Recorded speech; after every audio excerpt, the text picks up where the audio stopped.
Para sa ating update balita, tendero ng Malunggay Pandesal patay sa pamamaril sa Dato Muntawal, Maguindanao del Sur.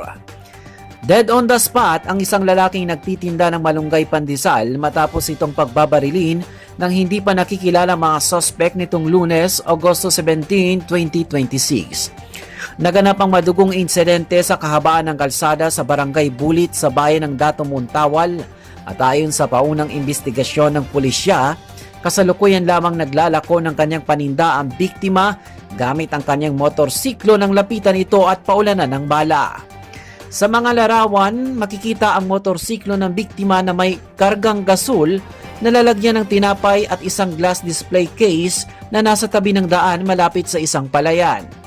Sa ngayon, nananatili pang walang pagkakakilanlan ng biktima dahil wala itong dalang anumang identification card sa kanyang bulsa o gamit. Patuloy namang nagsasagawa ng masusing investigasyon at operasyon ang Dato Muntawal Police Station upang matukoy ang salarin at motibo sa likod ng krimen. Para sa Big News Ngayon Pilipinas, Patrol Number 30, Loy Imam.